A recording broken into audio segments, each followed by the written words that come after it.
right, what's up, guys? Coming in on the Friday, right before the fight. One more sleep before the fight. Okay, so I'm gonna break everything down. We're gonna start from the bottom. We're gonna go our way up. I'm super excited for UFC 299 tomorrow, and I got a little something for the main event because usually I was pretty good at getting main events right. I picked Sean O'Malley to knock out Aljamain, and then I picked Sean Strickland to beat Izzy by decision. But then since then I've been having bad luck. I got Colby wrong, I got Sean Strickland wrong, and then most recently I picked Volk and he lost. So since I can't pick main events, we have another method of picking the main event today. So we'll just start off with the prelims, which I'm usually pretty good at picking. I have Marina Moroz, just because this is JoJo's last fight. It's a retirement fight. You don't really know how much she wants it. She's a pretty big favorite here. So I think they're both not really that good. I personally, if I had to bet on this one, I wouldn't. So, yeah, most people agree with us here. So, I'll take Moroz here, but like if I was forced, but I wouldn't really pick on this. I wouldn't really pick this fight. Anyways, next fight, I'm taking Asu for sure because I think CJ he's very durable. Don't get me wrong, he's a very durable fighter, but just when he gets on his back, he doesn't really get up well, and he's versus a very good wrestler. I think Almabayev's gonna win by decision, and if you're trying to bet and you're looking for some nice props, take Asu over 2.5 takedowns. I think he's gonna get one takedown each round, and he's gonna wrestle him for the whole time. Yeah, look at this guy. he's on a tear right now, and it's pretty hard to not pick Asu, but he's a pretty big favorite. Maybe you take him by decision or double method of victory, decision submission. I think he's probably gonna get a decision, and it's gonna be by just holding CJ down for 15 minutes. All right, next fight. Robelis Despang making his UFC debut. Okay, I'm super hyped for this guy. I don't know. He's just a massive guy that knocks everyone out. He's a bronze medalist in Taekwondo. He has like 250 Taekwondo fights or something like that. So we'll see what he could do. I don't know how well that translates to MMA, but he's finished basically all his wins are versus nobodies. But Josh Parisian, this guy is no different. He's lost to, it doesn't show here, but he lost to Parker Porter. He's lost to a couple other guys. Like, basically, this is the best possible opponent for Robelis. It's a guy that can't really wrestle. And I don't know. He's not very durable either for a heavyweight. I don't know. We'll see what happens. I think most people are going to agree that I think he's going to throw like maybe 5 strikes total and the fight's going to last like 20 seconds. We'll see. Maybe he gets fraud checked, but I would put him on my parlay, and you could even go that this fight is under 1.5 rounds. Okay, next fight. Michel Pereira versus Mikhail Olenjacek. Listen, I know I have Pereira here by round 1 KO, but I think if this fight leaves the first round, Mikhail has a very good chance of winning by decision. But listen, I'm a Pereira fan. I wouldn't bet on this fight. I think I'm just going to watch it as a fan.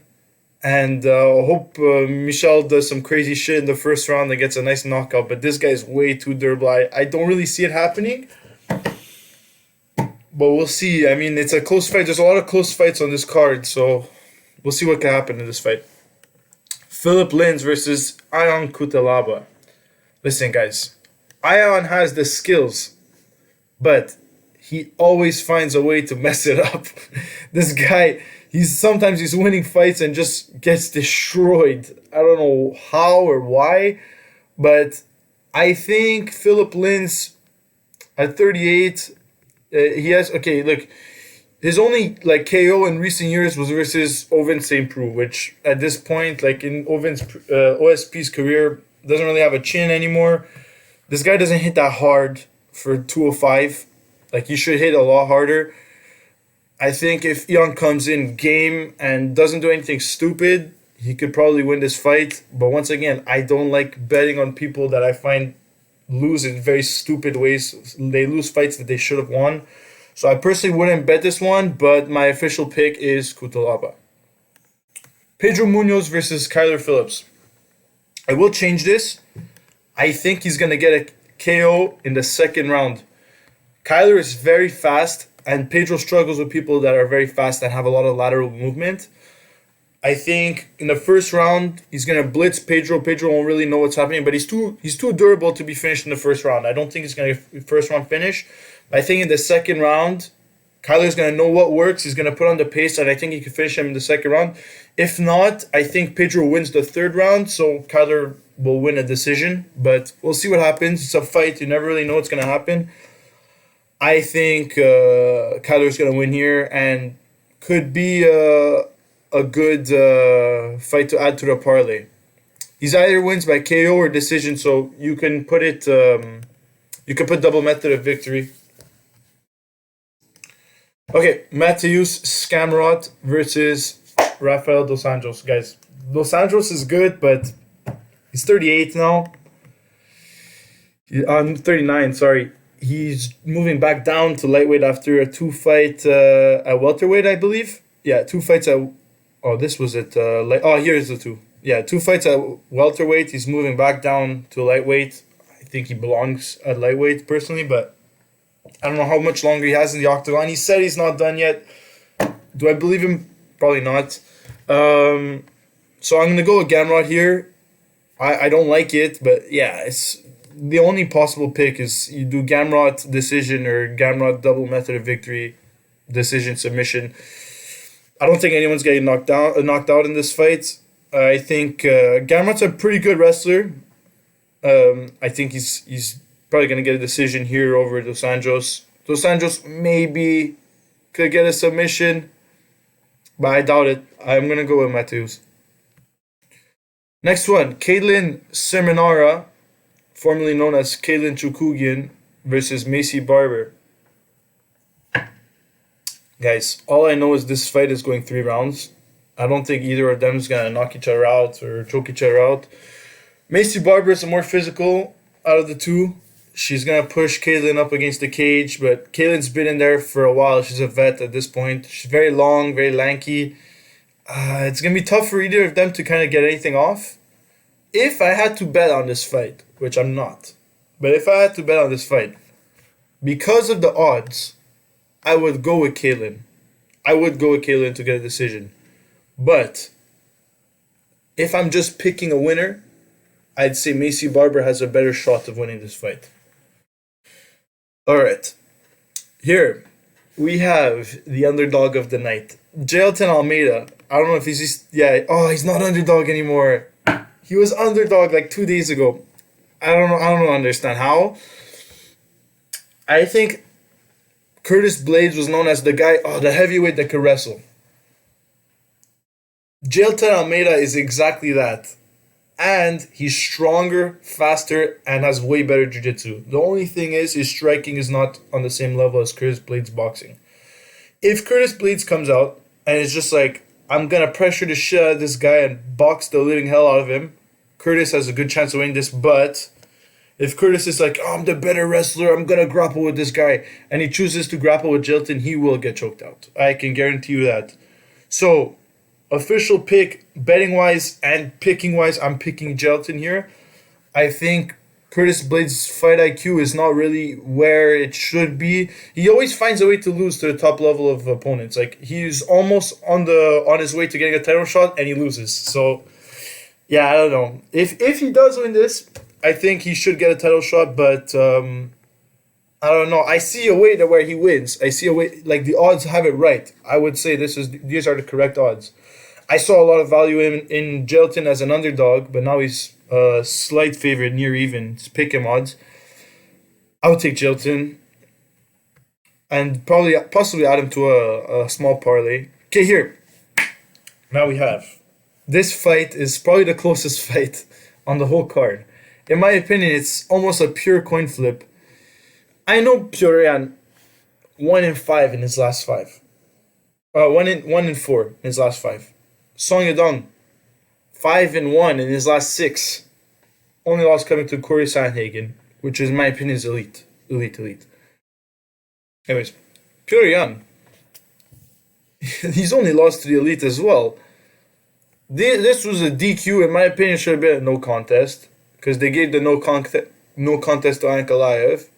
It's not a DQ, or you do a technical decision because it was in the fourth round and you scored a fight up to that point. You should have won this. This he won versus Corey 100%. He did, that was a good fight. Split decision, controversial split decision against Aljo and Sean, who's now the champ. And then a pretty bad decision loss to Merab. But once again, he's only lost to the top 3 bantamweights in the world. How can you fault this guy? You know, so people are sleeping on Petr Yan. He's still 30. He's only 31. Song Yadong is very good too. In my opinion, it's like a coin toss. So if it's a coin toss and you're betting, you bet on Song Yadong. But if I had to pick a winner, I'd say like 51% chance Petr Yan wins and 49% chance Song Yadong wins. So at plus money, I like Song Yadong, but I'm not going to bet on this fight because I'm a fan of both of these fighters. I love both their styles. I find they're both very entertaining. I got the battle of communism, Russia versus China. So we'll see. I think it's going to be a fun fight. There's going to be a lot of nice striking, some sweeps. You know, it's going to be fun. So I'm looking forward to this fight for sure. Probably not going to bet on it. But if I had to pick a winner, I would pick Petr Yan. If I had to bet, I would bet on Song Yadong just because I see value in him as an underdog. Gilbert Burns versus Jack Della Maddalena. I have it here as Jack to win. Once again, these are another one of those fights where I think Jack's probably going to win. He's probably going to win a decision. He had some close fights, 2 split decisions in a row, right? But he's like jumping guillotines and shit. Like, if he learned from his last fights and he's improving on it, I think he could beat Burns. Burns is at the tail end of his career. I love Burns. I'm a massive fan of Burns. I was cheering for him at UFC 289 in Miami. I was all for Burns, you know, and everyone around me cheering for Masvidal. I put myself in a bad position cheering for him. But I love Burns. I love his style. He's so entertaining. But it's gonna be tough to pick him in this fight. If he comes out wrestling and just chasing submissions and holding Jack down, I see a world where Burns wins by submission or decision. If I had to do an official pick on who I think will win out of the 2 of them, I would probably pick Jack by decision. Anyways, it's gonna be a fun fight. And another fight here. I have Holland by decision for the sole reason why. The sole reason is because he's more tested in the UFC. We've only seen Page in Bellator and bare knuckle fighting, which he lost his bare knuckle fighting debut versus Mike Perry. Mike Perry, he's a great fighter, a great boxer too. It was in boxing, so he lost a boxing match versus Mike Perry. That guy's the best bare knuckle fighter in the world at middleweight. So I don't. I think he fights at middleweight. I don't fault him for losing, but I think he let's see. I think he lost here. Split this. I watched this one. He was really trying to. He was getting out wrestled in this fight, and then here this was a easy win for him. It ended in like 5 seconds. He just kicked him in the knee. Holland, if he comes in game and says, "I'm gonna win this fight," not to make an entertaining fight, Holland's gonna win. If he comes and plays into Mike Page's wheelhouse and is like, "Oh, I'm gonna do an entertaining fight for the fans. I'm gonna strike with this guy. I'm gonna show that I'm a good striker," he's gonna lose. He's gonna lose. Page is a tested striker. He's a great striker.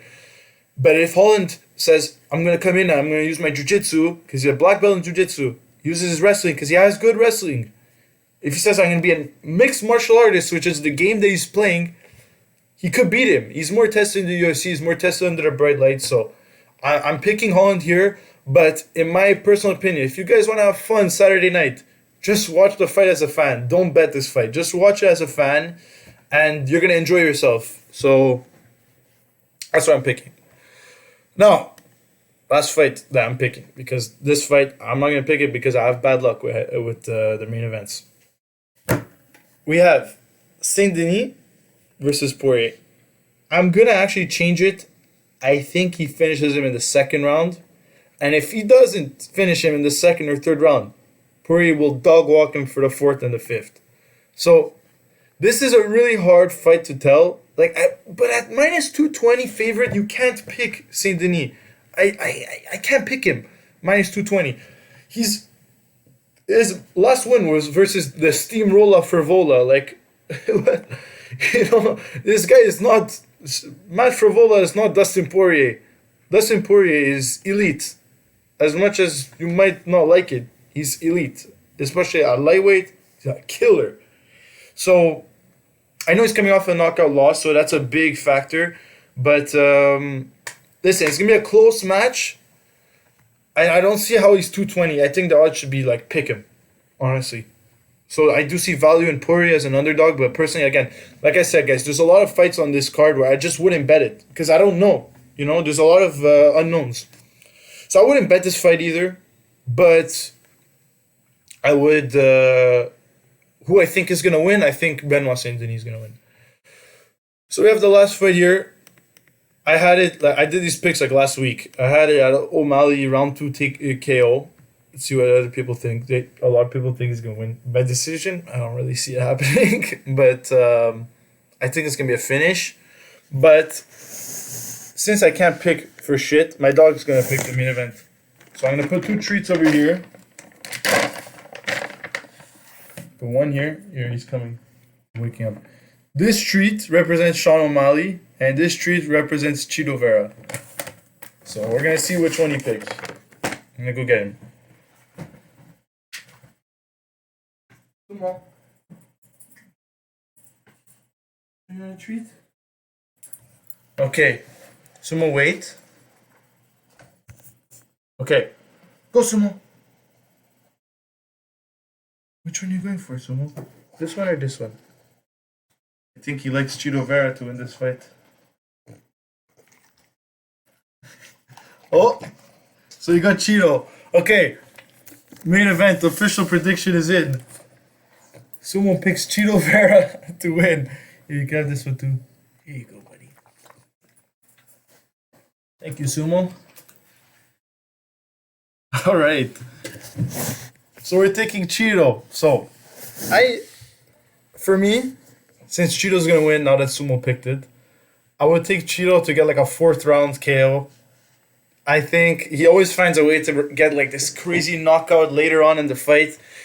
If Sean goes out there and he's feeling the pressure and he tries to look for that early finish, he might gas out. I see ways where both of these fighters win. I see a way where Sean O'Malley gets an early knockout or gets a decision, but we never seen Sean at 5 rounds, so we don't know what he's gonna look like, right? He's only been in 3-round fights. Chito's been in 5-round fights. He has the experience. So now that we know Chito's gonna win based off Sumo's pick, we're gonna go with Chito Vera by a late KO. So thank you guys. Parlays. I would pick. If you have to make a parlay, I was thinking of a 3-leg parlay or a 4-leg. You pick Asu, Robles, Gamrot. So that's not a high payout, right? But then you had Jilton. So that's a 4-leg parlay. I think that's going to be a great parlay. If you want methods of victory, you do Jilton, submission. You put that this fight goes the distance. You can put this fight goes the distance. This one too, you could say it goes the distance. This fight, I don't know, too many question marks. This fight too many question marks. And here we go with Chito, so we'll see what happens. Anyways, so that's my picks. Thank you for watching. I appreciate it. Sayonara.